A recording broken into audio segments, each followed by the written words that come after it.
하늘건강법 건강강의 시간으로서 이번에는 하늘건강 곡식 해독요법에 대해서 한번 설명을 좀 하겠습니다. 이름을 제가 이제 곡식을 옛날 위주의 생식을 그냥 먹으라고 했는데 이제 이걸 생각해 보면은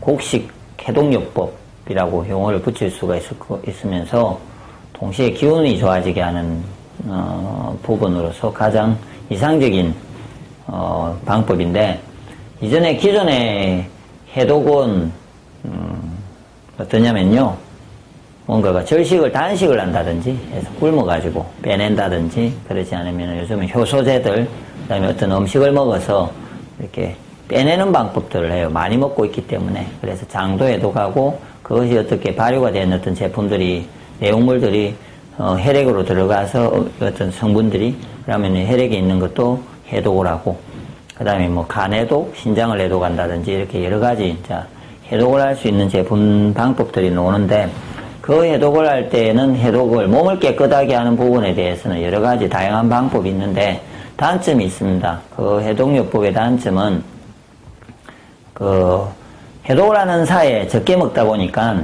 기운이라든지 이런 게 관리가 안 되는 거죠. 그래서 기운이 좋고 몸이 건강하고, 그런데 내가 많이 가해서 몸이 더러워져 있는 사람들은 그런 어떤 해독요법을 그냥 기운을 관리하지 않고 그냥 일상적으로 빼내는 해독, 뭐 줄여서 몸을 이렇게 깨끗하게 하고 하는 해독요법을 실천해 보시면은 매우 기운이 좋아지고 산뜻해집니다. 그렇지만 기운이 약한 사람들, 몸에 기운이 없는 사람은 해독요법을 실천을 해 보시면은 그렇게 좋은 효과를 보지 못하게 되고, 잘못하면은 도리어 잠시 좋아지지만 그거를 계속해서 되풀이할 경우에 도리어 기운이 약해지면서 몸이 나빠지게 됩니다.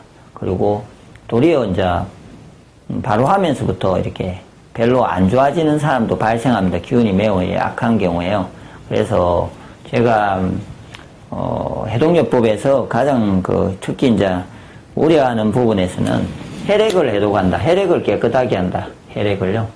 이럴 때 가장 중요한 거는 신장의 기능을 좋아지게 하는 방법이 가장 근본적인 피를 깨끗하게, 혈액을 깨끗하게 하는 방법입니다. 근데 그 해독요법을 통해서요, 먹지 않기 때문에 몸의 장을 통해서 들어오는 음식물이 안 들어가면은 혈액이 깨끗해집니다. 그러지만 그 사람의 신장 기능이 떨어져 있다면은 다시 음식을 먹지 않습니까? 음식을 먹게 되면은 다시 혈액은 또 더러워져야 될 거고, 또 더러워지면 또 찌푸둥해지고, 그러면 다시 또 해독요법을 해서 뭔가 줄이 또 없애주고, 몸을 비워주고, 이러면은 또 다시 몸이 깨끗해지고, 그런다고 근본적으로 조절이 되지는 않지 않습니까? 그래서 가장 근본적으로 예를 들어서 혈액을 깨끗하게 한다, 이렇게 생각을 한다면은 해독을 해서 하는 방법과 함께 그 사람은 어떻게 하면 내 신장이 약해진 신장을 기능을 좋아지게 할까?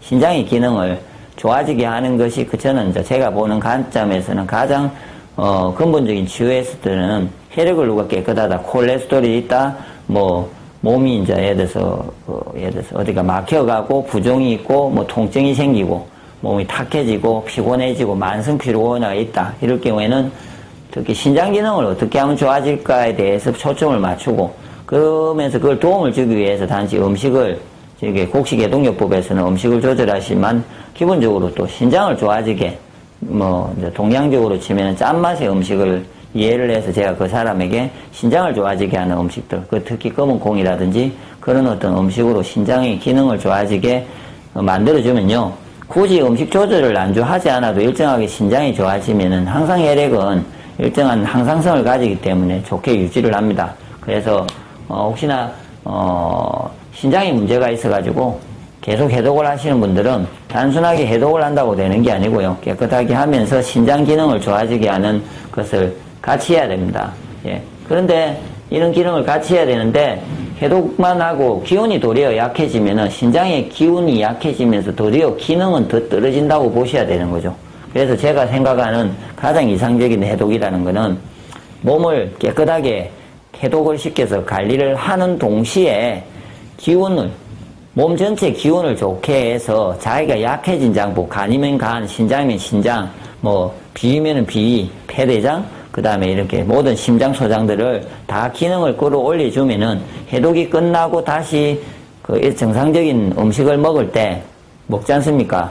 그러면은 더 이전과 다르게 더 오랜 시간 동안 내가 몸을 좀 괴롭혀도 되고 그냥 생활을 해도 유지하는, 관리하는 부분에서 훨씬 나을 거라고 보는 거죠. 그래서 이제 그림을 그리면 예를 들어 제가 쉽게 하면요. 그냥 무식하게 해독을, 굽는 해독으로 자꾸 어떤 기운을 거치지 않으면은 아마 계단을 이런 식으로 계속 이렇게 떨어지는 어떤 느낌을 받게 되어 있습니다. 해독을 오래 하면 오래 할수록. 왜냐하면 기운이 떨어지기 때문에. 그리고 해독을 해보면은, 줄여보면 당연히 깨끗해지죠. 뭐, 이거하고 같다고 보시면 되는데, 사해를 하는 거. 통증이 있습니다, 제가. 근본적인 방법은 몸 전체를 돌려서, 그냥 속에서 순환을 잘 돌려서 그것이 신장을 통해서 밖으로 빠져나가게 하고, 탁한 기가 없어지게 하는 이전에 침과 뜸, 지압, 뭐, 한약이라든지 여러 가지 방법이 있는데, 요즘은 이제 단순하면서 너무 빨리 빠지는 이제 사혈들이 많이 활성화되어 있는데 피를 빼면은 안 아파지죠. 그렇지만 그 자리에 다시 모이게 되어 있습니다. 순환이 전체적인 순환이 안 되기 때문에 그와 같이 해독요법이라는 것도 어떻게 보면은 계속해서 그걸 되풀이 하면은 시원한데 안 하면은 찌뿌둥해지고 또 시원하고 찌뿌둥해지고 그걸 하면 할수록 이게 오래 유지되는 시간이 시원해져가지고 몸이 좋아져가지고 해독을 함으로 해서 유지되는 시간이 가면 갈수록 짧아지는 그 말은 그 신장이나 나머지 특히 간 기능이 약해지면은 몸에 대해서 화학적 요소가 많아지고 신장이 나빠져도 피가 항상 더러워지고 빨리 그렇게 되고 장이 나빠도 빨리 더 더러워지고 뭐 그렇게 해서 이제 계속해서 악순환되는 방향으로 잘못하면 갈 수 있다는 거죠. 그래서 저는 곡식 해독요법을 선택합니다. 그럴 때 곡식이 얼마나 좋으냐면요. 제가 그래서 곡식에 대해서 한번 설명을 드리면은 곡식에는 실제로 다른 어떤 음식과 다르게요. 곡식은 해독할 수 있는 식이섬유가 이미 들어 있습니다. 수용성이라고요. 그리고 우리가 말하는 배추와 같이 이렇게 이제 그냥 녹지 않는 물에 불수용성이죠. 그런 것들은 있어가지고 이렇게 장을 따라서 나가는데 곡식 속에 있는 녹는 식이섬유들이 있습니다. 그것이 몸을 들어가면요. 혈관을 따라서 소화되고 흡수가 되면 혈관벽에 있는 나쁜 더러운 것들을 청소합니다. 그러니까 보통 그걸 뭐 혈액을 깨끗이 하는 뭐 어떤 소재가 발견되었다고 해서 계속 뭐 어떤 터크가 나오고 뭐 기능식품이 나오고 하는데요. 가장 이상적인 거는 이미 곡식 속에 다 들어가 있습니다. 그래서 곡식을 먹어주면은 어떤 곡식이든 그 속에